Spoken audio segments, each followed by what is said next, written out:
हिंदुस्तान के अन्नदाता किसानों को गुलाम की तरह, दुश्मनों की तरह ट्रीट किया। उनको पाकिस्तानी कहा, उनको खालिस्तानी कहा, उनके ऊपर गोलियां चलाई, लाठियां चलाई, आंसू गैस के गोले छोड़े। आदरणीय कृषि मंत्री जी ने हमारी मुख्यमंत्री को चिट्ठी लिखा है। मैं समझ नहीं पाता कि भारतीय जनता पार्टी इतनी बेशर्म पार्टी है कि अभी भी किसानों के बारे में बात कर रही है।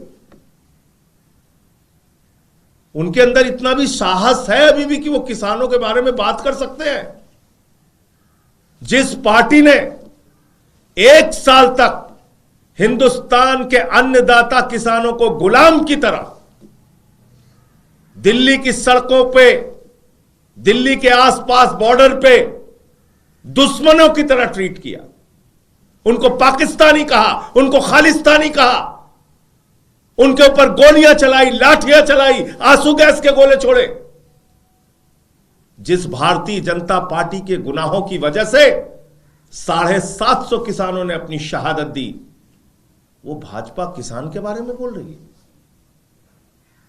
जिस भारतीय जनता पार्टी और नरेंद्र मोदी जी की सरकार की वजह से एमएसपी कानून आज तक लागू नहीं हुआ और अभी भी किसान पंजाब के अंदर डल्लेवाल जी अनशन पर बैठे हुए हैं, आमरण अनशन पर बैठे हुए हैं।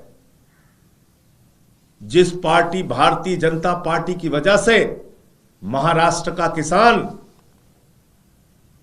आत्महत्या करने के लिए मजबूर है, देश का किसान आत्महत्या करने के लिए मजबूर है, वो पार्टी अभी भी किसानों के बारे में बात कर रही है। इतना साहस है इनमें। किसान का का आपके मुंह से नहीं निकलना चाहिए, किसान का का आपके मुंह से नहीं निकलना चाहिए। भारत की आजादी के बाद किसानों की सबसे बड़ी द्रोही कोई पार्टी है तो उस पार्टी का नाम है भारतीय जनता पार्टी। किसानों के साथ विश्वासघात करने वाली कोई पार्टी है तो उस पार्टी का नाम है भारतीय जनता पार्टी। आप अब तक एमएसपी का कानून लागू नहीं कर पाए। आपने कहा था कि हम किसानों के फसल का दाम 2 गुना करेंगे और आप अभी भी किसानों के बारे में बात कर रहे हैं।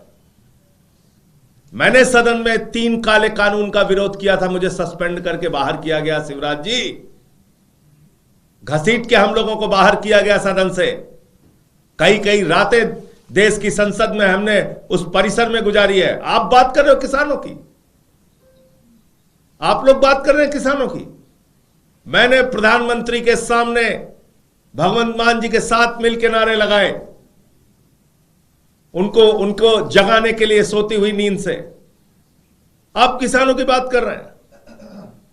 और फसल की बर्बादी होने पर सबसे ज्यादा मुआवजा देने का काम हिंदुस्तान में अगर किसी मुख्यमंत्री ने किया तो उसका नाम है अरविंद केजरीवाल। पता कर लीजिएगा रिकॉर्ड उठा के। तो इसलिए मैं समझता हूं कि बीजेपी को कम से कम किसान के बारे में बात नहीं करना चाहिए। किसानों के साथ विश्वासघात करने वाली और 750 किसानों के शहादत के लिए दोषी, गुनहगार और हत्यारी कोई पार्टी और सरकार है तो भारतीय जनता पार्टी है और उसकी सरकार है।